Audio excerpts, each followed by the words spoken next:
We've got our hands on the Acer Aspire 5, an affordable, versatile, and responsive laptop designed for everyday use with a very solid feature set for the price. But in the hyper-competitive mid-range laptop market, how does it actually compare to the competition? And how is the Acer 5 to actually use? In this video, we'll be going over the key features, seeing who this product would actually be good for, how it compares to the competition, and whether or not it's actually worth your hard-earned money. So stay tuned and let's get into the video. To start, the Acer Aspire 5 has a sleek utilitarian look, and it should fit into most professional or student environments without drawing too much attention.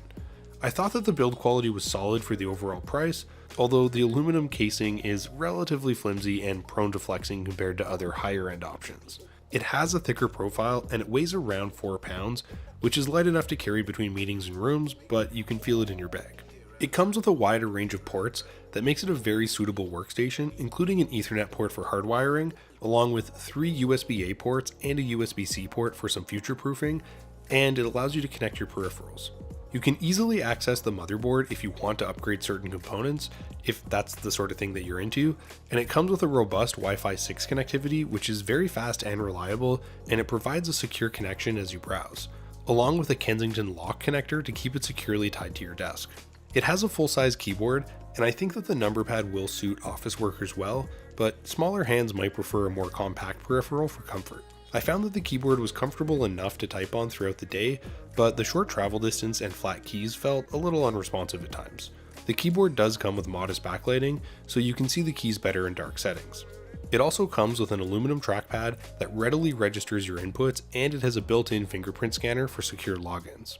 If you're curious about the screen, it has a large 15.6-inch Full HD IPS widescreen display that's great for getting work done or surfing the web, although the matte screen is somewhat prone to glare. The screen can also tilt back 130 degrees, which provides a wider viewing angle than many competitors in this price range, although a full 180-degree tilt would have made it a lot more versatile. It has a 1920 by 1080 resolution, and it delivers a decent enough picture quality, solid color reproduction, and an intense saturation to boost the vibrancy. But the colors weren't accurate enough for serious photo or video editing, but it is definitely good enough for your average YouTube videos. While the screen isn't the brightest we've tested, it's still very solid for the price, and it should work extremely well at nighttime. The audio quality is very respectable for a laptop, which utilizes downward-facing speakers to provide an admirable bass response.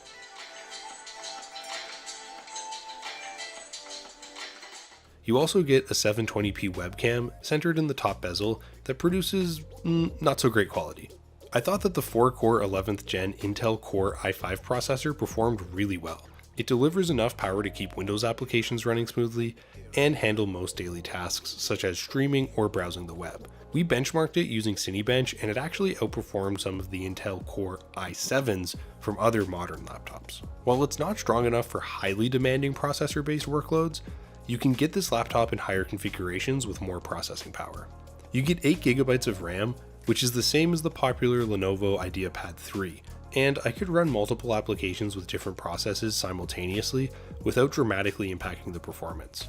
It's also good to know that it comes with an ample 256GB solid-state drive to store all of your files, and the SSD can really help reduce load times. You should be aware that you can toggle the fan's cooling modes with a keyboard shortcut, which includes a silent mode, a normal mode, and a performance mode to prevent overheating while it's in use, although I definitely found the fans pretty loud at the higher settings.